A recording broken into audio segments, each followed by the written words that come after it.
오늘 말씀의 제목은 생명의 떡이라고 하는 제목입니다. 교회를 좀 다니신 분들은 많이 이제 보셨을 텐데 오늘 이야기가 사실은 지난주에 했었던 이야기에서 연결된다라고 하는 것을 좀 눈치를 채고 오셨을 거예요. 제가 어제는 요한복음 6장 읽어오십시오라고 안 올렸는데, 왜냐하면 지난주에 숙제였으니까 혹시 안 읽으셨던 분들은 읽고 오셨으리라고 생각이 되어지고, 그리고 읽으신 분들은 이 앞에 우리가 봤었던 이야기와 오늘 우리가 다루게 되는 요한복음 6장 뒷부분이 관계가 있다라고 하는 사실을 금방 발견하게 될 겁니다. 6장 앞부분에 무슨 이야기가 있었는지 기억나세요? 여기 보면은 이거 두 가지 있었지 기억나시죠? 첫 번째는 무슨 이야기가 있었어요? 오병이어 해서 보리떡 5개와 물고기 2마리로 몇 명을 먹이셨어요? 5,000명. 남자만, 그것도 남자 어른만 5,000명을 먹였기 때문에 엄청난 기적이었죠. 그리고 두 번째 기적은 어떤 기적이었죠? 예수님이 물 위를 걸어오시는 그런 기적이었습니다. 조금은 다른 기적일 것처럼 보일런지 모르지만 그래도 하나 통하는 맥락은 무엇이었는가 하면 예수님이 누구인지를 계속해서 알려주고자 하는 거예요. 사람들은 자꾸 이해를 잘 해요, 못해요? 잘 이해를 못하죠. 사실 우리도 그렇단 말이에요. 그냥 우리한테 떡이나 갖다 주시는 분, 아니면 떡도 못 갖다 주는 별로 능력 없는 분, 빌립 같은 경우는 그렇게 생각하잖아요. 심지어는 교회에 와서 예수님을 구주라고 부름에도 불구하고, 그 선지자 메시아 그리스도라고 부름에도 불구하고 많은 경우에는 그 의미를 잘 이해하지 못하는, 그래서 예수님이 계속 가르쳐 줄 수밖에 없는 그런 모습이 지난주에 이제 저희가 봤던 6장의 앞부분 이야기였습니다.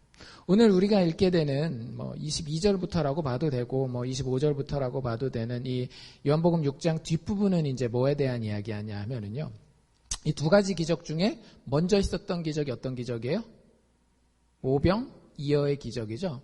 그 기적에 대해서 사람들한테 설명을 해주시는 그런 해설서라고 생각하시면 됩니다. 그래서 도대체 예수님이 물고기 2마리랑 떡 5개로 그 많은 사람들을 먹였다라는 게 뭘 의미하는지, 우리도 그러면 좋겠잖아요. 봉사부에서 맨날 요리할 필요 없이, 재정 들어갈 필요 없이 그냥 교회 밥만 해놓으면, 밥솥 뚜껑만 열면 밥이 계속 있고, 국도 해놓으면 국 계속 퍼도 다시 열면 또 주일날 또 있고, 그러면 얼마나 좋겠어요. 그런 걸 가르치려고 하셨던 건 근데 아닌 것 같죠. 그래서 다른 어떤 의미가 우리가 대충 희미하게 알고 있는데요. 오늘 말씀을 통해서 좀 더 구체적으로 예수님 무엇을 가르치려고 하셨는지를 한번 같이 말씀을 통해 볼 수 있기를 원합니다. 예습해오신 분들, 숙제를 잘 해오신 분들은 예수님이 오늘 이 6장 뒷부분 말씀에서 3번이나 반복하시는 말씀이 있는데 혹시 뭔지 아세요? 그렇죠. 내가 곧 생명의 떡이라. 어딘지 혹시 이렇게 체크해가지고 오신 분 있으세요? 한번 잘 따라와 보십시오. 아까 우리가 읽은 35절에 있었죠. 그렇죠? 35절에 뭐라고 돼 있어요? 예수께서 가라사대 내가 곧 생명의 떡이다. 뒤에 얘기는 있지만 그렇게 나와 있고, 두 번째 건 몇 절에 나와 있을까요? 그렇죠. 48절에 나와 있습니다. 48절에 보면 또 거의 똑같아요. 뭐라고 얘기를 하고 있는가 하면 내가 곧 생명의 떡이로라. 세 번째 거는 조금 바뀌긴 했는데 그래도 어디 찾으셨어요? 51절. 그렇죠. 51절에 뭐라고 되어 있는가 하면 나는 하늘로서 내려온 산떡이다. 이게 산떡은 생명의 떡이다. 이거 같은 얘기예요. 그래서 나는 하늘로서 내려온 생명의 떡이다 라고 예수님이 이야기를 합니다. 3번이나 반복하고 있으니까 굉장히 중요한 거겠죠. 이게 오병이어 사건에 관련된 키라고 하는 거예요. 예수님 스스로가 말할 때 내가 생명의 떡이다 라고 이야기하는 것이 굉장히 중요하다라는 사실을 기억하고 오늘 이야기를 한번 보도록 하겠습니다. 맨 앞에 22절부터 25절에 보면 예수님이 이제 물 위에서 걸어서 제자들과 만나고 또 이제 그 배가 호수 건너편, 바다 건너편 다른 마을, 여기 보니까 가버나움 지역 정도에 머무르시게 되는 것 같은데요. 예수님이 다닐 때마다 사람들이 쉽게 눈치챌 수 있어요. 왜요? 사람들이 바글바글하거든요. 오늘 여기도 보면 무리들이 예수님을 계속 쫓아다니는 걸 볼 수 있습니다. 오병이어를 기적을 베푸시고 또 예수님이 그 저녁 때 바다를 건너가신 그때에 사람들이 예수님 어디 가셨어? 예수님 어디 가셨어? 제자들이 배 타고 그날 저녁 때 떠났다면서 막 이러면서 계속 예수님을 쫓아다니는 거예요. 24절에도 보면 무리가 거기 예수도 없으시고 제자들도 없음을 보고 곧 배들을 타고 예수를 찾으러 가버나움에 갔다. 예수님이 아마 가버나움에 가지 않았을까 하면서 무리들이 예수님을 계속 쫓아다닙니다. 여러분들 연예인 해보신 적 있으세요? 연예인들은 뭘 먹고 살아요? 연예인 뭘 먹고 살죠? 인기를 먹고 살죠. 그렇죠? 연예인들은 누가 막 쫓아다니면 어때요? 좋죠. 혹시 문화가 그러니까 여자가 남자를 쫓아다니는 것보다는 남자가 여자를 쫓아다니는 그런 경우들이 이제 보통 많이 있잖아요. 혹시 나 젊을 때는 남자들이 좀 쫓아다녔다 이런 분 있으세요? 손 들지 마시고 오른쪽 새끼발가락만 살짝 드십시오. 그런 분들은 쫓아다닐 때 일단 겉으로는 뭐라 그래요? 왜 그래요? 귀찮아요 하는데 집에 와서 속으로 생각해 보면 어때요? 막 뿌듯하고 좋고 이게 이제 인지상정이란 말이죠. 그러니까 예수님도 어때야 정상이에요? 사람들이 자기가 가는 데마다 그냥 막 구름대처럼 막 수천 명씩 오니까 수만 명씩 오니까 예수님이 그냥 우리 생각대로라고 한다면 되게 좀 뿌듯하고 봤지 내가 인기가 좀 이만큼 있어 이렇게 다니셔야 정상인 거예요. 근데 예수님이 이 사람들을 이렇게 대어놓고서 뭐라고 이야기하시는지 기억나세요? 읽어오신 분들은 26절에 이렇게 얘기를 하십니다. 이 사람들이 좀 서운할 만한 이야기를 해요. 가라사대 예수님이 하시는 얘기예요. 내가 진실로 진실로 너희에게 이르노니 예수님이 좀 심각한 이야기를 할 때 항상 하는 표현입니다. 내가 진실로 진실로 너희에게 이르노니 어떤 때는 한 번만 해요. 내가 진실로 너희에게 이르노니 하는데 여기는 몇 번이나 했어요? 2번이나 진실로 진실로 너에게 이르노니 니들 잘 들어야 돼 이런 얘기예요. 아주 잘 들어야 돼 이런 얘기예요. 무리들이 자기를 쫓아왔는데 너희가 나를 찾는 것은 니들이 나를 이렇게 쫓아다니는 것 말이지 우리식으로 얘기하자면 니들이 이렇게 교회 나와 있는 것 말이지 이렇게 얘기를 하는 거예요. 잘 들어야 되는 겁니다. 우리한테 하는 얘기랑 거의 똑같아요. 너희들이 나를 찾는 것은 표적을 본 까닭이 아니요 떡을 먹고 배부른 까닭이로라. 좋은 얘기 하신 거예요? 들으면 좀 기분 나쁠 얘기를 하신 거예요? 이렇게 얘기를 하는 거예요. 목사가 교회 나와 있는 성도한테 교회 나와 계시네요. 근데요 신앙생활 하려고 하는 게 아니라 물건 팔아먹으려고 교회 나오셨네요. 만약에 이게 사실이라 할지라도 목사가 여러분들한테 그런 얘기를 하면 누군가한테 그런 얘기를 하면 여러분들 기분이 좋겠어요? 안 좋겠어요? 이게 되게 기분 안 좋을 얘기예요. 니들이 지금 나를 쫓아다니는 거는 떡 먹었잖아. 떡 먹었으니까 그거 계속 얻어먹으려고 온 거 아니야? 나를 보고 표적이 뭔지 말씀드렸죠. 표적은 뭐예요? 사인. 이거는 그냥 기적적으로 신기한 일이 일어난 게 아니라 뭔가를 보고 깨달아야 되는 거죠. 그렇죠? 우리가 사인을 보면 길을 이쪽으로 가야 되겠구나 이렇게 깨닫는 것처럼 그 뜻을 깨닫는 게 표적의 제일 중요한 의미인데 예수님이 하시는 얘기 뭐냐면 니들이 떡도 먹고 물고기도 먹었지만 아직 뭔 뜻인지 모르고 그냥 니들한테 이익이 되는 것 같으니까 와서 여기 앉아있고 나를 쫓아다니는구나 라고 예수님이 이야기를 하시는 겁니다. 예수님 맞아요? 틀려요? 여러분들 성경에서 예수님은 항상 맞습니다. 성경에서 예수님은 항상 맞아요. 예수님이 이렇게 얘기하셨다라는 건 사실 이 사람들이 아직 예수님의 표적을 봤음에도 불구하고 심지어는 제자들은 무리를 걷는 예수님을 봤음에도 불구하고 눈이 완전히 다 뜨여지지 않았다라는 걸 보여주는 거예요. 여러분들도 신앙생활 하면서 한 번에 다 못 깨달을 수 있어요. 예수님은 끝까지 기다리시는 분입니다. 우리에게 바른 것에 대해서 설명해 주기 위해서. 우리가 해야 되는 건 뭐예요? 잘 듣는 거예요. 많은 사람들이 그걸 잘 못해서 신앙이 잘 안 커요. 제가 보면 신앙이 안 크는 분들의 특징, 이건 그냥 보너스입니다. 신앙이 잘 안 크는 분들의 특징은 뭐냐면요. 말을 많이 해요. 말을 많이 한다는 게 그냥 단순히 말이 많다는 게 아니라 다른 사람이 무슨 얘기를 할 때 벌써 속으로 무슨 생각하는 거예요? 나는 무슨 얘기를 해야 되겠다. 막 이런 사람들이 있어요. 그러면 인간관계도 사실은 힘들고 부부관계도 힘들고 친구관계도 힘들고 더 중요한 건 신앙적으로 성장이 되게 더뎌요.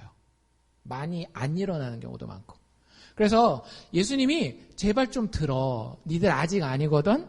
좀 들어 하고 되게 길게 한 거의 50절 가까이를 갖다가 지금 알려주고 계시는 거야. 그러니까 여러분들도 오늘 잘 들으시기를 바랍니다. 귀를 쫑긋 세우고 언제 끝나나 끝나는 건 알아서 끝나잖아요. 점심때 되면 다 끝나요. 알아서. 근데 귀를 쫑긋 세우고 주님이 이 오병이어의 사건에 대해서 뭐라고 말씀하시는지 한번 잘 들어보실 수 있기를 바랍니다. 그 표적의 뜻을 한번 내가 깨달아 봐야 되겠다. 단지 교회 나오니까 복 받는다라는 이런 생각이 아니라 예수님이 어떤 분인지에 대해서 깨닫고 신앙생활 한번 해봐야 되겠다라는 이런 생각을 가지시면 좋을 것 같아요. 여러분들 27절을 읽어보면 이런 얘기가 나와 있어요. 예수님이 바로 그 다음에 하는 얘기예요. 너희들이 나를 따라온 거는 표적을 본 까닭이 아니요 떡을 먹고 배부른 까닭이다 라고 이야기하고 바로 뭐라고 이야기하고 있는가 하면 썩는 양식을 위하여 일하지 말고 영생하도록 있는 양식을 위하여 하라 라고 이렇게 이야기를 하십니다. 지금 예수님이 하려고 하시는 얘기는 뭐냐면요. 니들이 지금 떡 때문에 나를 쫓아왔지. 떡 때문에. 근데 떡이라고 다 같은 떡이 아니야. 뭐 인절미도 있고 송편도 있고 뭐 이런 걸 얘기를 하는 거예요? 아니죠. 전혀 질적으로 다른 떡을 이야기를 하는 겁니다. 보통 그 당시의 사람들이나 우리가 생각하는 떡이 있고요. 보통 떡이 있고 또 생명의 떡이라는 게 따로 있다라고 하는 거예요. 여러분들 보통 떡, 우리가 음식으로서 먹는 떡은 어떤 역할을 해줍니까? 우리 배를 부르게 해주죠. 눈에 보이면서 우리의 실제적으로 느끼고 만지고 할 수 있는 부분에 있어서 우리에게 굉장히 큰 도움을 주는 역할을 하는 게 떡이에요. 그러니까 여기서 떡은 단지 그 떡만 생각하지 말고 푸드, 음식을 생각하시면 돼요. 음식이 없으면 우리가 살 수 없고 음식을 먹어야 우리가 배도 부르고 힘도 내고 해서 살아간다라고 하는 거죠. 음식이 나쁜 겁니까? 그건 아니에요. 근데 예수님이 이 음식을 평가할 때 눈에 보여서 내 삶에 도움이 되는 그것을 평가할 때 뭐라고 얘기를 하고 있는가 하면 그거 자체가 죄는 아니지만 그건 결국에는 어떻게 된다라는 거예요? 썩어질 거라고 하는 거예요. 썩는다라고 하는 건 이렇게 생각하시면 돼요. 없어질 거라고 하는 거예요. 없어진다라고 하는 거예요. 나중에 쓸모없게 되어서 없어지는 것을 이야기를 합니다. 여러분들 여기서 예수님이 이야기하시는 거는 그 떡은 아니에요. 예수님이 자기를 생명의 떡이다라고 얘기할 때 그 생명의 떡은 음식으로서의 떡과는 좀 다릅니다. 근데 공통점이 있기 때문에 예수님이 그래 그런 떡 있지. 근데 그런 떡과는 좀 다르게 내가 생명의 떡이야 라고 얘기를 하시는데 떡이라고 하는 거는 뭐를 상징하는 걸까요? 떡을 먹으면 아까 어떻게 된다라고요? 배가 부르고 여러분들이 움직일 수 있는 에너지가 생기죠. 그래서 떡은 보통 성경에서 이렇게 나올 때에 어떤 의미를 가지고 있는가 하면 삶의 에너지의 근원, 내 에너지가 어디서 나오느냐라고 하는 거예요. 한국 사람들은 아무리 빵을 먹어도 힘이 안 나죠. 한국 사람들은 무슨 힘으로 살아요? 밥심으로 산다 그러잖아요. 그래서 그 삶의 에너지의 근원 혹은 그 에너지의 중심이 바로 떡이라는 단어로 표현되고 있는 거예요. 그래서 음식을 먹으면 내가 나가서 살 수 있게 된다라고 하는 거죠. 움직일 수 있고 막 힘을 낼 수 있다라고 하는 거예요. 예, 육체의 떡이 음식으로서의 떡이 우리의 육체를 그렇게 움직이게 해줘요. 여러분들 밥만 먹고 등만 따스우면 여러분들 사실 수 있어요? 팀켈러 목사님 예화 중에 이런 게 있더라고요. 그 목사님이 좀 더 젊었을 때, 자기 아들이 7살이었을 때, 비행기를 한번 태워준 적이 있대요. 비행기를 타고, 미국은 어디 가려면 멀니까 운전해서 가기 힘들잖아요. 비행기를 타고 이제 멀리 가는데 그 기내 서비스 있잖아요. 기내 서비스. 그러니까 뭐 음식도 먹고 하는데 얘가 비행기를 처음 타본 거예요. 그래서 비행기에서 뭐가 참 신기했는가 하면 그 스튜어디스 아줌마라 그래야 되나? 아가씨한테 그 소다 있잖아요. 그 탄산음료. 그거 갖다 주면은 그거 갖다 주고 받아서 그걸 자기가 마신다라는 게 되게 신기했던 거예요. 그렇게 할 수 있다라는 게. 그래가지고 뭐 코크라고 합시다. 콜라 먹을 테니까 콜라 하나만 갖다 달라고 딱 얘기하니까 진짜 조금 있으니까 콜라를 잔에다 딱 받쳐서 딱 갖다 줬어요. 그러니까 얘가 이거를 딱 놔두고 이 발 올리는 거 있잖아요. 의자 밑에 발 딱 올리고 뒤로 의자 딱 제끼고 앉아가지고 콜라 잔을 딱 들고 밖에 하늘을 딱 내다보면서 This is living. 한국말로 얘기하면 이게 사는 거지, 그치? 이렇게 얘기했다라는 거예요. 여러분들, 이게 사는 거지. 그전엔 이 애가 죽어 있었나요? 아니죠. 죽어 있었던 건 아니에요. 근데 그렇게 뭔가 참 자기 인생을 만족시키는 이 몸뚱아리의 생명 말고 그 몸뚱아리 생명 너머에 뭐가 있는 거예요. 등 따숩고 배만 부르다고 인생이 살아있다라고 이야기한다면 그건 진짜 불행한 거예요. 진짜 내 속에서부터 나를 시원하게 해주는 뭐가 있어야 되는 거예요. 그건 육신의 떡, 음식으로서의 떡만 가지고는 안 된다라고 하는 거죠. 그걸 예수님이 공급하는 다른 떡이 있다라고 얘기를 해주는 거예요. 생명의 떡. 여기서 생명의 떡이라고 하는 건 그런 겁니다. 사는 것 같은 삶을 살 수 있도록 그 에너지를 공급해주는 그 뭔가, 그 에너지의 근원, 그 에너지의 중심을 예수님은 생명의 떡이라고 얘기를 하는 거예요. 그냥 내가 보이는 데에서 어느 정도 내가 배고프니까 먹어야 되지, 요거 이렇게 필요하니까 요거 이렇게 해야지, 이런 게 아니라 정말로 인간의 속마음을 깊이 만족시켜주는 그런 떡이 있다라고 하는 거예요. 보이지 않는 그곳, 보이지 않는 곳에서 우리가 얻게 되는 영혼의 만족, 평안함, 기쁨, 그거를 해결해주는 떡이 있다라고 하는 거예요. 그래서 그건 썩는 양식과 비교해서 뭐라고 얘기를 하시는가 하면 영생하도록 하는 양식이다라고 얘기를 합니다. 여러분들 성경에서 우리 요한복음 3장 16절도 예수님 믿는 사람은 뭐를 얻게 된대요? 영생을 얻게 된다라고 얘기를 하잖아요. 근데 많은 분들이 오해를 해요. 성경에서 영생하면 그냥 오래 사는 건가 보다. 죽지 않고 영원히 사는 거. 맞긴 맞아요. 틀린 건 아니에요. 성경에서 영생이라는 표현을 이야기할 때 삶의 길이를 얘기 안 하는 건 아닙니다. 근데 영생이라고 하는 단어는 여러분들 성경을 한번 잘 보십시오. 단지 오래 사는 걸 영생이라고 이야기하지 않아요. 심지어 오래 사는 건 어디서도 가능해요? 영원히 사는 건? 지옥에서도 가능합니다. 거기는 구더기도 타 죽지 않는데요. 영생. 여러분들 그런 영생 얻으실래요? 아니잖아요. 성경에서 이야기하는 영생은요, 삶의 질을 이야기를 하는 거예요. 정말로 그 안에 풍성함이 있는 거예요. 이 마음의 풍성함이 있고요. 세상 사람들이 알지 못하는 만족과 용기가 계속 흘러나오는 거. 사는데 진짜 사는 것답게 사는 거예요. 눈에 보는 것 다 채워도 만족되지 않던 그 부분이 채워져서 눈에 보이는 게 때로는 좀 부족하다 할지라도 살 수 있어. 살만해. This is living. 내가 사는 것 같아 라고 이야기할 수 있는 그런 삶을 영생이라고 이야기한다라고요. 이해가 되세요? 단지 오래 사는 게 아니라고요. 병상에 누워 있어도 사람의 마음 가운데에 여전히 소망이 있을 수 있거든요. 재정적으로 좀 쪼달려도 여전히 내 마음 가운데서 하나님께서 내 삶의 선함을 이루실 것이라고 하는 용기가 생길 수 있거든요. 그런 게 영생이라고 하는 거예요. 잘 생각해보면 이게 왜 가능하냐면요. 예수님이 죽었다가 다시 살아났기 때문에 가능한 거거든요. 예수님이 죽음도 이겼어요. 근데 뭘 못 이기겠어요? 육신의 건강의 문제? 재정적인 문제? 예수님이 다 이기시는 거예요. 그리고 내가 믿음으로 아무것도 하지 않았지만 믿음으로 그분 따라갈 때에 그 부활의 능력이 내 능력이 되는 거예요. 그런 삶. 절대 꺾일 수 없는 그런 질 높은 삶을 성경은 영생이라고 이야기하고 그 영생을 공급하는 생명의 떡이라는 게 있다라는 거예요. 그러니까 여러분들도 교회 다니시면서 음식으로서의 떡만 구하지 마십시오. 음식으로서의 떡은 뭐겠어요? 주님, 교회 다니니까 돈 많이 벌게 해주세요. 주님, 교회 다니니까 자식들 성공하게 해주세요. 주님, 교회 다니니까 건강하게 해주세요. 틀린 건 아니에요. 예수님이 실제 그 음식으로 오병이어를 가지고 사람들을 먹였으니까. 근데 예수님이 그건 뭐라고요? 사인이라고요. 그건 시청각 교보제예요. 교육을 위해서 잠시 썼던 도구라고요. 진짜 우리에게 원하는 건 뭐냐면 그걸 통해서 뭔가 좀 깨달으라는데 뭘 깨달으라는 거예요?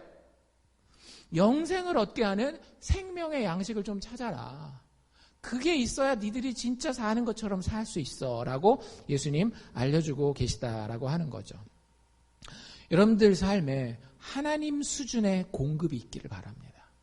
내가 생각하는 그런 재정적인 그런 육신의 음식으로서 혹은 육신의 재미를 가지고 여러분들 스스로를 공급하는 게 아니라 정말로 세상이 꺾을 수 없는 그 하나님 수준의 공급, 즉 생명의 양식을 먹는, 생명의 떡을 먹는 그런 에너지가 여러분들의 삶에 좀 있으면 좋겠다라는 생각이 들어요.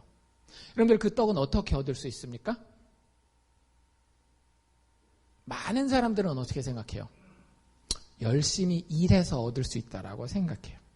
내가 열심히 살거나 착하게 살거나 아니면 똑똑하게 살면 그 양식을 얻을 수 있다라고 생각합니다. 그래서 이 무리가 예수님이 그 영생하도록 있는 양식에 대해서 이야기하니까 28절에 바로 이렇게 물어봅니다. 그거 어떻게 해요? 그러니까 본인들도 음식을 맨날 먹어봤잖아요. 음식을 먹어봤는데 먹으면 먹을 때 뿐이지 먹고 난 이후에는 금방 다시 배고파지고 이런단 말이죠. 그래서 야, 이 음식은 먹으면 영원히 산대? 그러면 나도 한번 먹어보고 싶다. 이런 관심은 좀 생긴 거예요. 근데 아직도 오해하고 있는데 뭐라고 얘기를 하는가 하면 저희가 그때 예수님한테 물어봅니다. 우리가 어떻게 하여야 하나님의 일을 하오리까? 여러분들 육체의 양식 어떻게 얻어요? 그냥 입을 딱 벌리고 있으면 하늘에서 양식이 똑 떨어지나요? 여러분들 육체의 양식을 얻기 위해서 뭐예요? 일하러 가잖아요. 왜 뼈 빠지게 하루에 막 8시간씩, 10시간씩, 12시간씩 일하세요. 일을 해서 그걸 가지고 음식을 구하려고 하는 거 아니에요. 그래서 이 사람들이 아직 그렇게 생각하는 거예요. 생명의 양식도 일을 열심히 하면 되나 보다. 근데 이 양식이 보통 우리가 먹는 떡이랑 물고기랑은 좀 다른 하나님이 특별하게 주셔야 되는 거니까 하나님의 일을 해서 그 양식을 얻어봐야 되겠다. 우리 식으로 얘기를 한다면 기도도 좀 열심히 해보고 예배도 안 빠지고 드려보고 헌금도 많이 하고 이런 종교적인 하나님의 일을 해서 그 양식을 한번 얻어봐야 되겠다 생각을 한 거예요. 우리 가운데도 그런 가능성을 그런 생각들을 가지고 있는 경우가 많이 있지 않나요? 내가 하나님 앞에 열심히 일을 하면 하나님께서 내 삶을 만족시켜 줄 것이다. 영생이라는 단어를 쓰진 않더라도 우리가 알아듣기 쉬운 단어로 얘기를 한다면 하나님 내 삶을 축복해 주실 것이다. 책임져 주실 것이다. 이런 생각을 할 수 있단 말이죠. 이 사람들이 똑같이 우리랑 생각한 거예요. 무슨 하나님의 일을 해야 그 양식을 얻을 수 있겠습니까? 라고 물어봐요. 예수님 뭐라고 얘기를 하시죠? 11조 열심히 하라고요? 아니죠. 교회 봉사 열심히 하라고요? 아니에요. 다른 아무 얘기도 안 하고 이 사람들이 하도 말을 못 알아듣으니까 예수님이 답답해서 이 사람들의 수준에서 대답을 해 주십니다. 29절에 뭐라고 되어 있는가 하면 예수께서 대답하여 가라사대 하나님 일 하고 싶어? 그래서 그 양식 얻어 먹고 싶어? 만족하고 싶어? 영생하고 싶어? 그럼 이렇게 하면 돼. 하나님의 보내신 자를 믿는 것이 하나님의 일이니라. 다시 한번. 여러분들 그렇게 일하고 싶으세요? 하나님한테 축복받기 위해서 정말 뭔가 한번 해보고 싶으십니까? 그때 예수님이 이런 얘기를 하시는 거예요. 니들 하나님의 일이 뭐냐 하면은요. 하나님의 보내신 그를 믿는 게 하나님의 일이야. 여러분들 이 일 열심히 하십니까? 많은 분들이 이 일 별로 열심히 안 하시더라고요.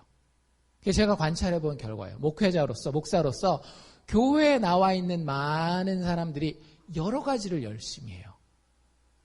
재정 섬기느라 진짜 열심히 일하시고, 찬양으로 섬기느라 되게 열심히 일하시고, 뭐 교회 청소하고 미화하고 하느라고 정말 열심히 일은 하는데 그건 여러분들 예수님이 정확하게 얘기하시죠. 하나님의 일이 아니라는 거예요.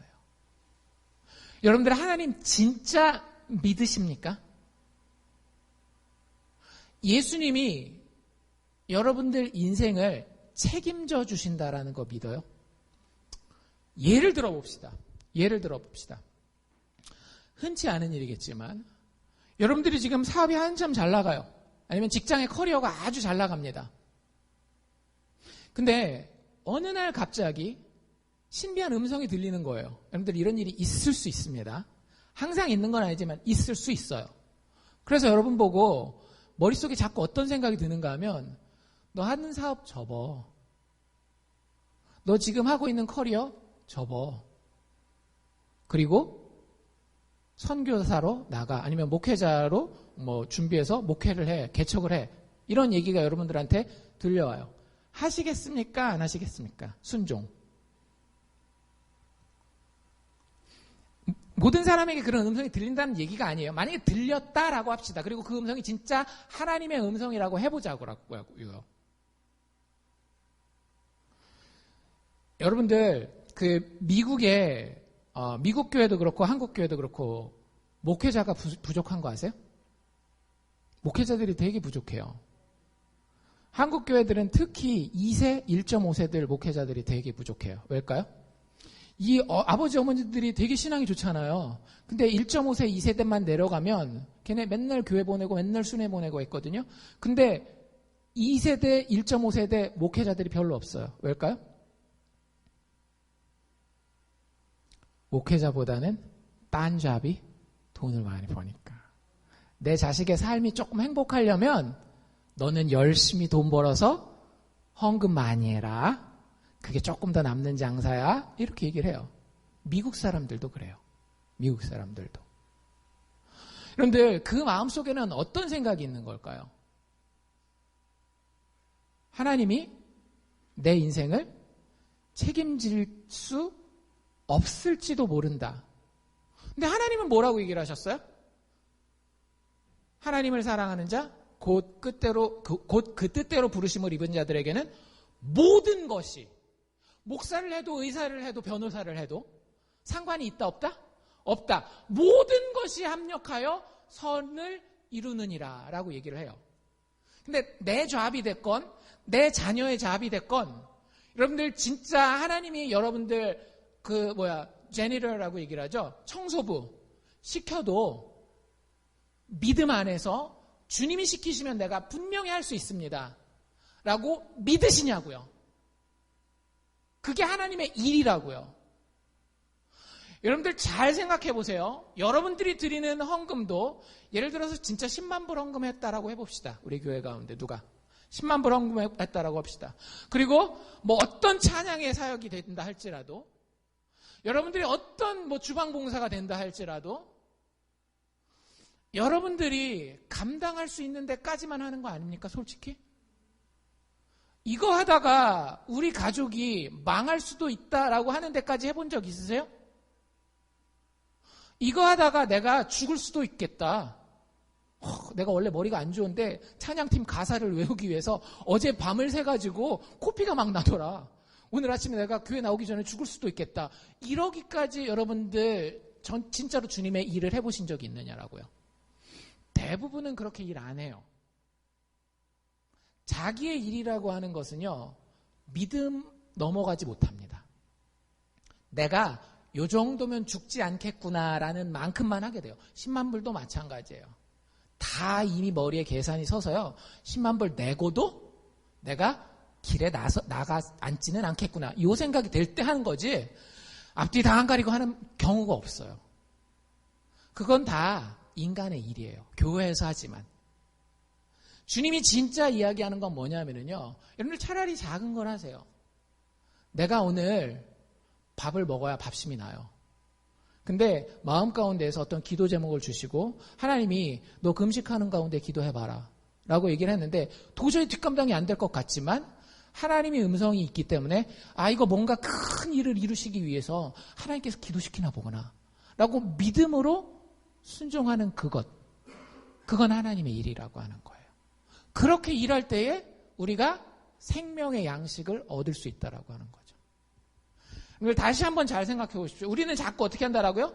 내가 일을 해가지고 인생의 만족을 얻기를 원한다라고요. 인생의 용기를 얻기를 원하고 인생에 내가 생각하지 못했던 놀라운 경지에 이르기를 원해요. 이래서 예수님 대놓고 뭐라 그러신다라고요? 니들 그렇게 일하고 싶어? 그럼 무슨 일을 하라고요? 십자가 바라보고 십자가를 믿는 믿음의 일을 해봐. 십자가에서 일어난 일이 뭐예요? 죽어도 다시 살아나요. 여러분들에게 무슨 일이 있던지 간에 하나님 눈 하나 깜짝할까요? 안 할까요? 안 해요. 하나님이 냉혈한이기 때문에 그런 게 아니에요. 냉정한 분이기 때문에 그런 게 아니라고요. 하나님께는 어떤 자신이 있어요? 여러분들 인생에 대해서 답답해할 때 제일 답답해하는 분들은 하나님이에요. 근데 그럼에도 불구하고 여러분들 일에 여러분들이 그렇게 답답하고 안타까워할 만한 일이 있을 때에 하나님은 눈 하나 깜짝하지 않는다라고요. 왜? 죽음 가운데 예수도 다시 살려낼 수 있는 분이 하나님이기 때문에. 진짜 그 하나님을 믿으시냐라는 거죠. 그 믿음의 결단 때문에 오늘은 내가 화장 안 하고 밖에 나가버리라. 그 믿음의 결단 때문에 내가 성적이 나오건 안 나오건 상관없이 한번 밤을 새서 공부해버리라.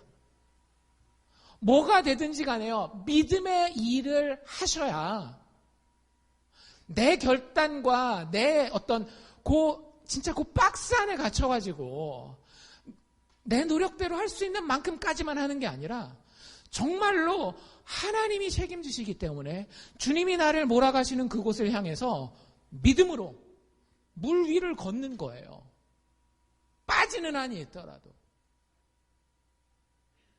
여러분들 그럴 때에 생명의 양식을 얻을 수 있다라고 하는 겁니다. 대충 교회 나와서 종교행위 흉내내서 여러분들 예수님의 주시는 생명의 떡을 얻을 수 없습니다.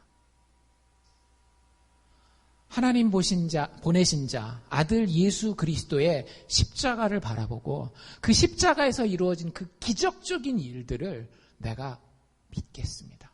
어느 정도까지 믿어요? 주님 내가 오늘 죽어도 주님께서는 선한 일을 행하실 줄로 믿습니다. 지금 우리 가정의 사업이 망해도 하나님께 결국에는 모든 것이 합력하여 선을 이루실 줄로 믿습니다. 주님 명령하시면 저는 그저 신뢰하고 순종하겠습니다. 여러분들 제가 말씀드리는 게 이제 하나님이 알아서 다 한다라고 믿었으니까 이제 나는 그냥 퍼져가지고 하나님 어떻게 하나만 보자 이게 아닙니다. 하나님이 우리가 순종할 때 우리가 믿음으로 다가갈 때는 할 일을 주셔요. 그 누구보다도 열심히 살게 하시고요. 그 누구보다도 막 뛰게 하셔요. 물론 때로는 쉬기도 하시지만 삶의 모습을 이야기하는 게 아니라 마음의 방향성을 이야기하는 거예요. 정말 예수 믿기 때문에 그거 하냐라고 하는 거죠. 헌금을 과부가 2렙돈을 드렸잖아요. 액수로 봤을 때는 얼마 안 돼요. 2penny. 근데 예수님은 그걸 굉장히 크게 받으신다고. 왜? 그 과부는 믿음의 일을 한 거기 때문에. 그 과부 입장에서는 그거 없으면은 당장 내일 쫄딱 굶게 생겼어요. 그럼에도 불구하고 하나님 앞에 내 마음을 드리는 것이 정말로 내가 할 수 있는, 하나님께 할 수 있는 유일한 것이다. 그럼 가진 것, 다른 사람 보기에는 보잘것없고 나에게는 전부이지만 주님 앞에 드리겠습니다. 이게 하나님의 일을 하는 거예요. 믿음으로. 생명의 떡은 그렇게 먹는 겁니다. 여러분들 생명의 떡을 그렇게 받으시기를 원하고요. 그 다음에 예수님이 또 하시는 얘기는 뭐냐 하면, 그럼 생명의 떡을 받았잖아요. 그러면 음식도 먹을 줄 알아야 먹는 거 아닙니까? 미국에 오면 가끔씩 난감할 때가 있죠.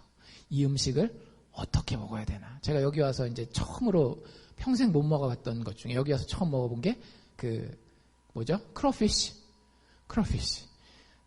한국에는 있지도 않잖아요. 그거 먹으려면 뭐 이렇게 까가지고 이렇게 해가지고 한국 사람들 그 안에 있는 노란 것도 이렇게 쪽쪽 빨아서 먹어야 되고, 깔 때는 이렇게 까서 뒤에를 꼬리를 딱 잡고 어떻게 먹어라 이게 알려줘야 먹잖아요. 여러분들 생명의 떡도 먹는 방법이 있어요. 일단 음식은 여러분들이 잘 알아요. 음식은 어떻게 하면 돼요? 음식을 집는다. 음식을 입으로 가져간다. 입에 넣고 씹는다. 삼켜서 소화시킨다. 그러면 인생에 힘이 난단 말이에요. 그쵸?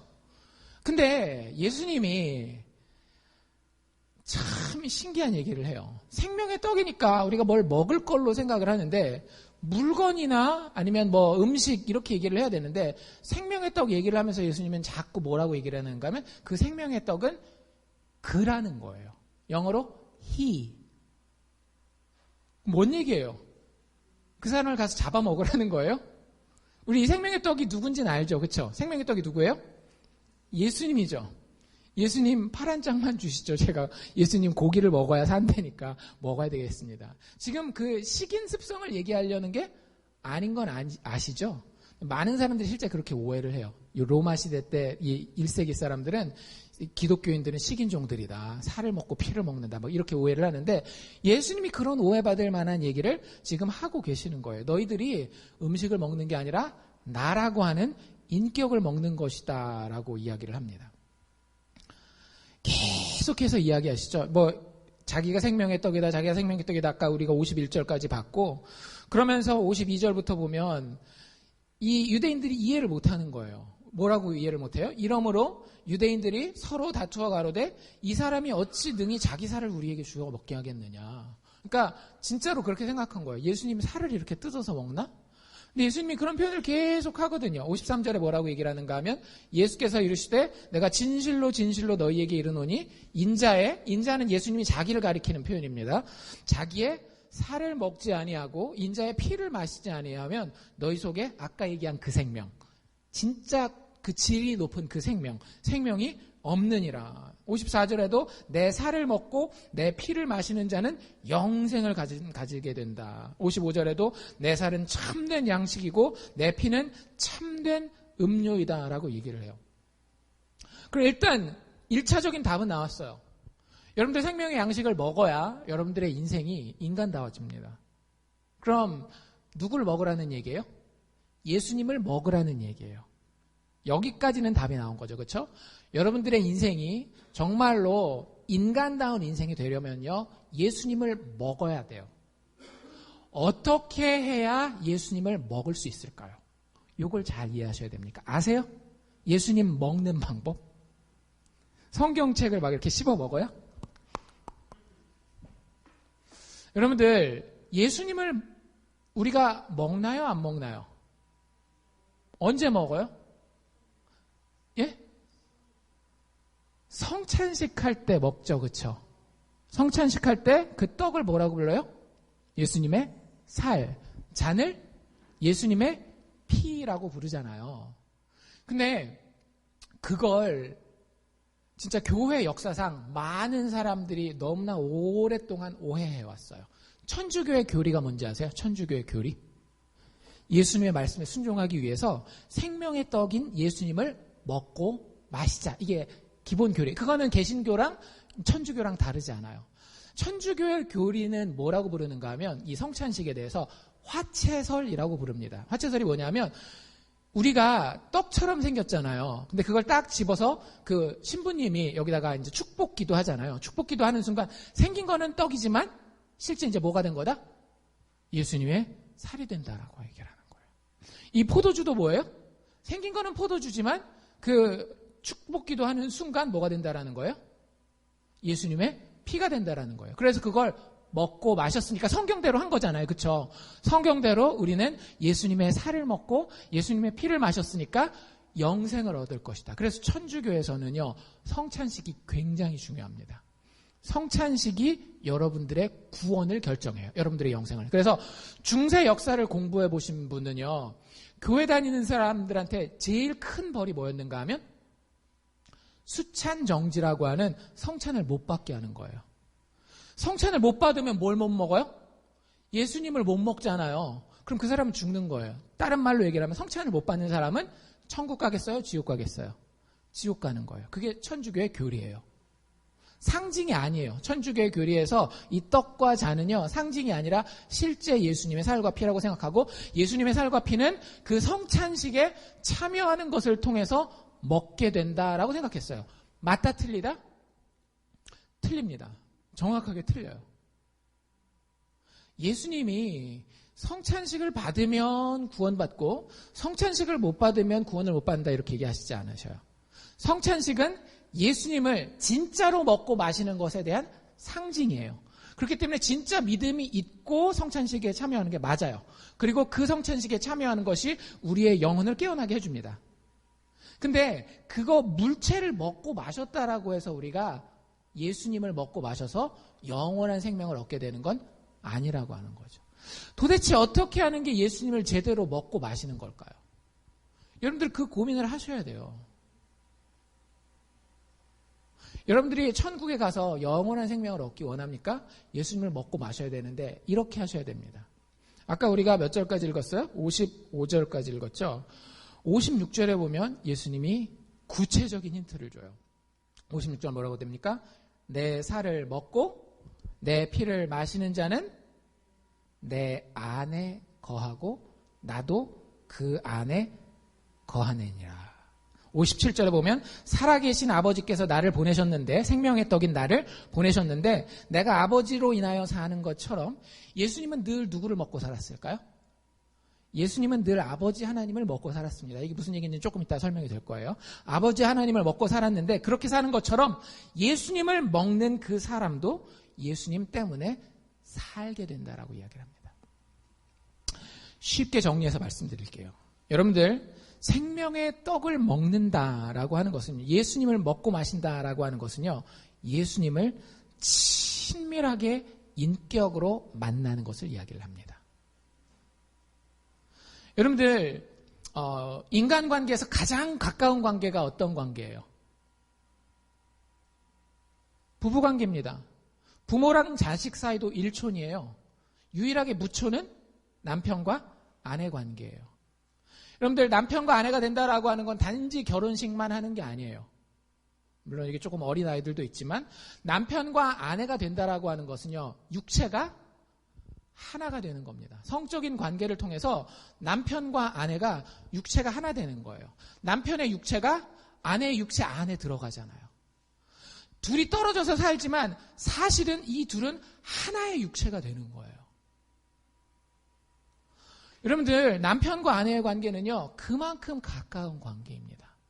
더 이상 뗄래야 뗄 수 없는 한 사람이 다른 사람 안에 들어가 있고 다른 사람이 또 다른 사람의 안에 들어가 있는 그런 관계예요. 서로가 서로를 섭취한 겁니다. 이해가 되셔요? 남편과 아내는요. 굉장히 친밀한 인격적인 관계죠. 여러분들 예수님과 그런 관계가 있느냐라고 하는 거예요.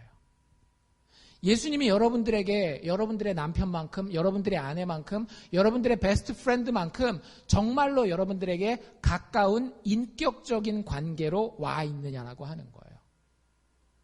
대부분의 교회 다니는 사람들은요. 그 관계를 잘 몰라요. 예수님과 친하다라는 거는 그냥 교회 와서 뭐 예배나 좀 열심히 드리고 뭐 봉사나 좀 열심히 하는 걸로 생각하는데 아니에요. 여러분들이 사람을 알고 있고 그 사람과 친하고 그 사람과 대화를 나눠보셨다라고 한다면 그래서 여러분들이 좋아하는 사람 있죠? 여러분들이 좋아하는 사람. 그 사람과의 관계가 예수님과 있으면 여러분들 생명의 떡을 먹은 겁니다. 근데 아무리 여러분들이 종교적인 행위를 많이 해도 여러분들이 어떤 내가 좋아하는 그 인간과 가지는 그런 친밀한 관계가 보이지 않는 예수님과의 없다라고 한다면 여러분들은 생명의 떡을 안 먹는 거예요. 여러분들의 떡은요, 여러분들의 인생은 이럴 수밖에 없어요. 등 따수면 행복하고, 배부르면 행복하고, 배 고파지고, 뭔가 쫄리고 힘들어지면 불행해지고. 여러분들 그건 영생이 아니라고요. 영생은요, 그것과 상관없이 항상 기뻐하고 쉬지 않고 기도하고 범사에 감사할 수 있는 삶이 영생이에요. 그건 언제 가능한가 하면 예수님이 한 인간으로서 나에게 만나지는 거예요. 근데 그분이 너무 신비로운 거죠. 내가 아무것도 안 했을 때 그분이 모든 것을 했다라는 거예요.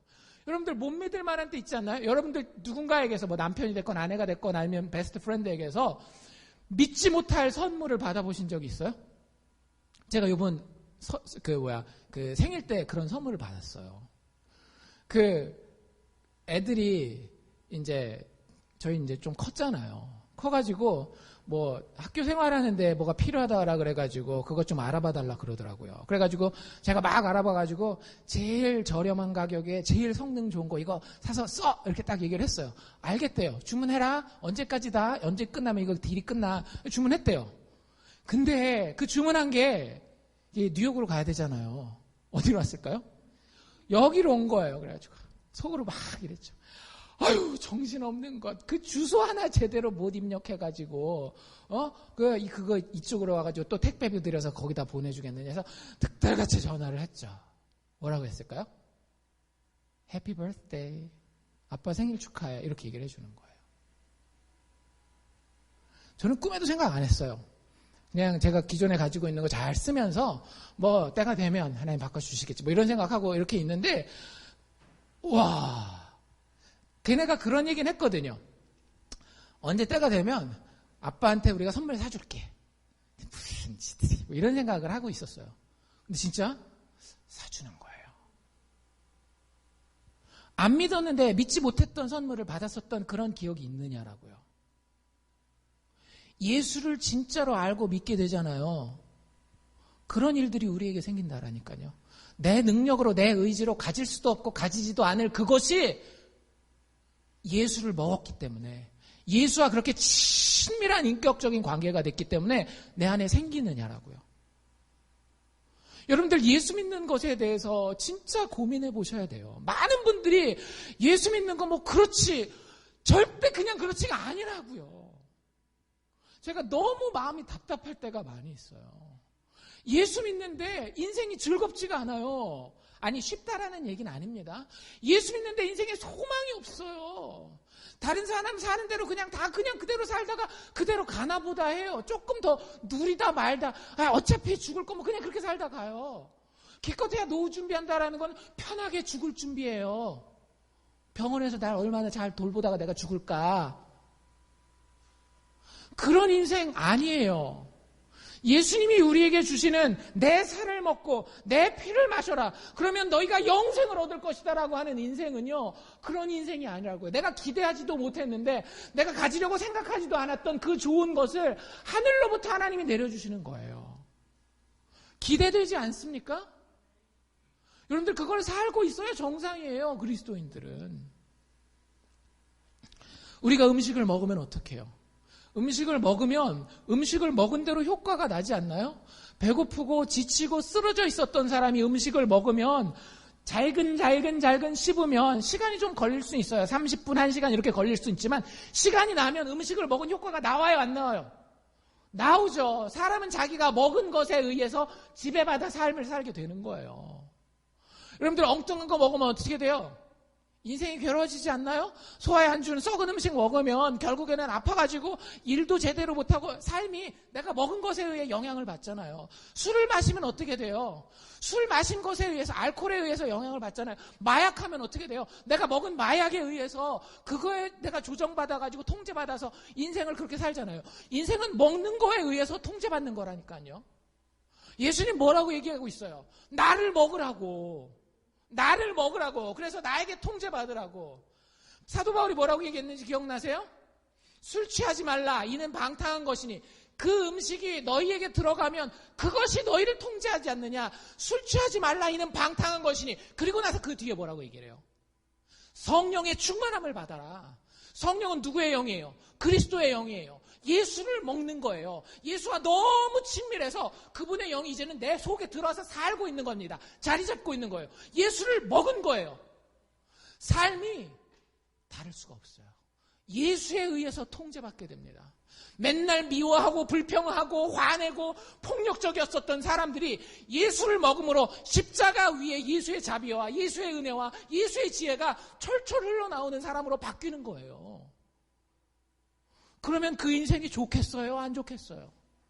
좋을 수밖에 없어요. 심지어는 내일 죽어도 그 사람의 인생은 불행하지 않아요. 그걸 알려주고 싶은 거예요, 예수님이. 니들 아직도 떡 보고 쫓아다니냐? 니들 아직도 그거 뭐 조금 물고기 그거 보고 쫓아다니냐? 그거는 사인이라니까, 표적이라니까. 니들이 결국 먹어야 되는 건 나야, 나. 나랑 정말로 친밀하게 매일매일 말씀 보고 매일매일 기도하고 마음으로 주님 앞에 물어보고 그래서 인생의 길을 한 걸음씩 걸어가고 내가 죽을 것 같더라도 주님이 가라 하면 최선을 다해서 그 길 가고 여러분들이 그렇게 예수를 먹으세요. 단순한 고깃덩어리입니다. 알고 계세요?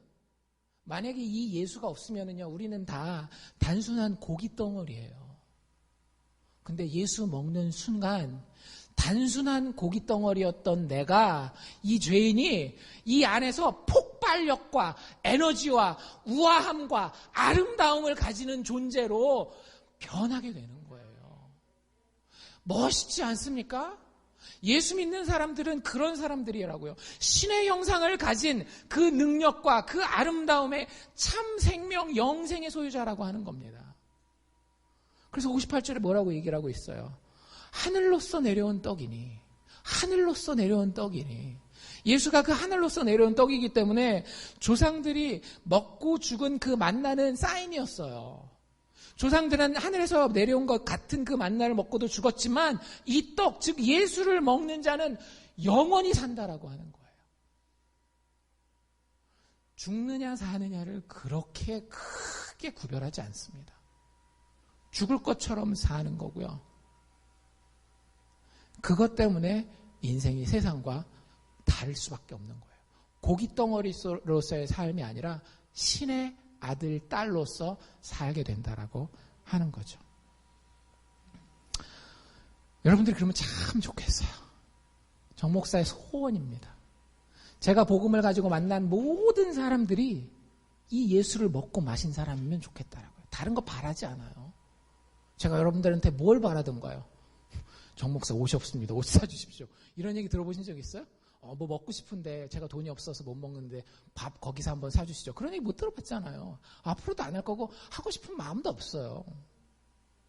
근데 여러분들한테 바라는 건 딱 하나예요. 여러분들이 이 예수의 초청에 제대로 반응하는 거. 네, 오늘 이 본문에 보면 이 초청에 예수님의 생명의 떡을 먹으라라는 이 초청에 반응하는 방법이 두 가지 방법이 있습니다. 하나는 여러분들이 안 택했으면 하는 방법이고요. 하나는 여러분들이 꼭 택했으면 하는 방법이에요.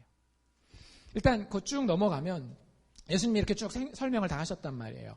60절에 보면 예수님이 설명을 다 마치죠. 나를 먹어라, 나를 먹어라, 나를 먹어야 니들 인생이 영생을 얻는다 이렇게 얘기를 하니까 60절에 보니까 이렇게 돼 있죠. 제자 중 여럿이 듣고 말하되, 예수님의 그 가르침을 들은 제자들이에요. 제자들.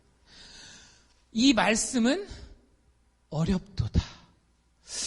누가 들을 수 있느냐 이렇게 얘기를 합니다. 이 사람들이 말귀를 못 알아들었을까요? 알아들었을까요? 아주 못 알아들은 건 아니에요. 예수님이 야 이제는 그 음식 떡 가지고 얘기하지 말자. 내가 진짜 얘기하는 건 삶의 질을 얘기를 하는 거야. 영생을 이야기를 하는 거야. 그것을 위해서 나를 먹고 내 안에 거하고 네가 내 안에 거하는 것, 내 안에 거하는 것, 그걸 이야기하는 거야 라고 얘기를 했어요. 어느 정도는 알아들었어요. 근데 이 사람들이 이 말씀이 어렵다라고 얘기하는 것은 사실은 어떤 의미가 있는가 하면 예수가 내 삶의 중심이 되어야 된다고? 내가 예수를 먹어서 예수가 내 삶의 중심이 되어야 된다고? 내 에너지의 근원이 되어야 된다고?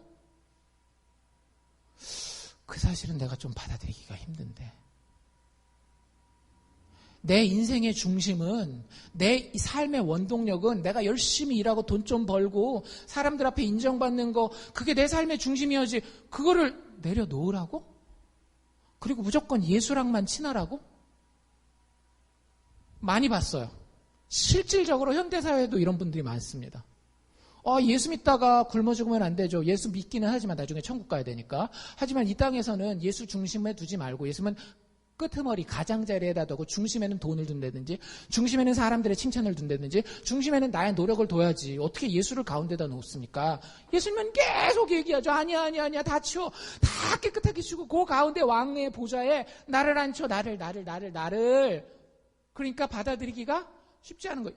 그냥 쉽게 생각해 보세요. 여러분 갑자기 목사가 기도하다가 와가지고 여러분들한테 이런 일이 있다는 얘기가 아니에요. 그냥 만약에 이게 하나님이 일어나게 하신 일이라고 한다면 하는 가정하에 들으십시오. 갑자기 여러분들에게 와서 여러분들 가게 접고 이제는 교회 봉사하십시오라고 얘기를 하면 하나님이 책임져 주실 겁니다. 아무리 목사가 그렇게 얘기를 해도 가게 접고 교회 봉사만 할 수 있겠어요? 뭐라고 얘기를 하겠어요? 이 말씀은 어렵도다. 누가 들을 수 있겠느냐 이렇게 얘기를 하는 거예요. 여러분들 이게 우리가 취하지 말아야 되는 반응입니다. 예수를 삶의 중심에 두라고 이야기했을 때에 어렵지 않다라는 건 아니에요. 이 사람들의 말이 반은 맞습니다. 뭐가 맞아요? 어렵도다. 이건 맞는 말이에요. 예수 믿는 게 절대 쉬운 게 아니에요. 여러분들의 상식을 항상 깨뜨리게 되어 있습니다. 예수 믿는 거는. 어려워요. 근데 누가 들을 수 있으랴? 믿음 있는 사람 들을 수 있어요. 이 사람들은 믿음이 없기 때문에 적당히 타협할 수 있는 선에서 거기까지만, 더 어려운 거는 저에게 요구하지 마십시오. 라고 한 발짝 물러서고 있는 거예요. 참 안타깝습니다. 그렇죠? 오병이어를 먹었고 하늘로부터 내려온 떡인 예수 그리스도가 바로 자기들 눈앞에 있음에도 불구하고 제 중심에는 들어오지 마십시오. 제가 당신은 먹지 않겠습니다. 당신은 내 바깥에 계십시오. 내 안은 다른 것으로 채우겠습니다. 라고 이야기하는 거예요. 우리가 취해야 되는 반응도 나와요. 굉장히 좋은 반응인데요. 68절로 쭉 넘어가면 유명한 그 친구가 나오죠. 누구 나와요? 베드로 이야기가 나옵니다. 베드로가 이렇게 이야기를 하는데요. 시몬 베드로가 대답하되 주여 영생의 말씀이 계심에 우리가 뉘게로 가오리이까. 여러분들 예수님을 양식으로 알고 기쁘게 먹을 줄 알아야 되는 거예요. 우리가 누구에게 가겠습니까? 예수님 말고는 소망이 있는 거예요? 없는 거예요? 없는 거예요. 예수가 모든 것의 중심이요, 핵심이요, 에너지의 근원이 되는 거예요. 우리가 어디 가서 얻겠습니까? 잘 생각해 보세요. 여러분 동네에 기름가게가 하나예요. 가스 스테이션이. 옆집에 술도 팔아요. 비슷한 알코올이니까 여러분들 그 술집에 가지고 술병 열어가지고 칼칼칼칼 차에다가 기름 넣으시겠어요? 안 넣죠. 자동차의 생명은 가솔린에 있는 걸 알고 가스 스테이션 가야죠. 다른 데 가세요. 아무리 얘기를 해도 빌어가면서라도 기름 조금만 주십시오. 가지 않겠어요? 똑같다라는 거예요. 우리가 누구에게 가겠습니까? 주님 당신 말고는 내 인생에 에너지의 원동력은 없습니다. 선언하는 거예요. 내가 할 수 없습니다. 주님께만, 생명의 말씀이 주님께 있사오니 우리가 누구에게로 가겠습니까? 예수를 진짜 중심에다가 모시는 거예요. 내가 주님을 섭취하겠습니다. 여러분들 스스로를 점검해 보실 수 있기를 바랍니다. 자판기에 동전 넣잖아요. 옛날에 저는 오락실을 다녔거든요. 고백합니다. 오락실에 들어가면 동전을 넣어야 돼요. 근데 기계가 오래되면 동전을 딱 넣으면 어떻게 돼요? 기계가 오래되면 딸랑 떨어져야 되는, 이 돈통에 딸랑 떨어져야 되는데 가다가 중간에 멈추잖아요. 그럼 아무리 버튼을 눌러도 게임이 시작이 돼요? 안 돼요? 그 재밌는 게임 시작이 안 되죠. 여러분들 교회 다니는 많은 사람들이 그래요. 교회 나왔으니까 동전은 넣었다라고 생각해요. 동전은 딱 넣었는데 이제 뭔가 내가 예수 믿고 교회 다니니까 뭔가 될 것 같은데 별일 없죠, 여러분들? 왜 그런지 아세요? 동전이 끝까지 떨어지지 않았기 때문에 그래요. 예수만 믿는 믿음 가운데에 나를 위치시켜서 그리스도를 먹지 않았기 때문에 그런 거예요. 여러분들 정말 달라져야 됩니다. 완전 딴 사람이 돼야 돼요. 기독교는 사람을 개과천선시키는 데가 아니에요. 기독교는 사람을 무너뜨리고 그 안에 신의 형상을 세우는 종교입니다. 여러분들이 과연 그 경험을 하셨는지 교회 다니면서 물어보십시오. 이렇게 물어보십시오. 하나님의 거룩한 자 예수 그리스도를 나는 먹고 있는가? 여러분들 그분을 먹고 계셔요? 정말로 그분이 여러분에게 가장 친밀한 인격적인 관계를 가지고 계신 분인가요? 여러분들 그분을 믿고 그분을 알고 그분과 친밀하게 교제해서 그분을 먹고 있느냐라는 말이죠. 예수가 들어가면 사람이 달라질 수밖에 없어요. 아까 우리 유스그룹 아이들 영어 성경 공부하면서 들은 예인데 팀 켈러 목사님이 했던 예예요. 여러분들에게 케이크하고 원숭이 골 두 개를 여러분들 앞에 놨어요. 뭘 고르실래요? 먹으려면? 진짜요? 원숭이 골 드실 분들 없어요? 다 케이크입니까? 첫 번째는 케이크를 골랐습니다. 두 번째, 잘 풀으셔야 돼요. 두 번째, 여러분들한테 또 두 가지 음식을 내놓습니다. 이쪽에는 케이크, 이쪽에는 원숭이 골. 자, 뭘 고르실래요? 원숭이 골 없어요? 원숭이 골? 세 번째, 이쪽에는 케이크, 이쪽에는 원숭이 골. 뭐 드실래요? 케이크. 여러분들 제가 100만 번을 물어봐도 여러분들 원숭이 골 먹어요, 안 먹어요? 아주 식성이 독특한 분을 제외하고는 내가 케이크를 좋아하는 건 아니지만 이 원숭이 골을 안 먹어요. 근데 물어봅시다. 여러분들에게 원숭이 골을 먹을 만한 능력이 없나요? 원숭이 골을 먹을 수 있는 능력이 없냐고요.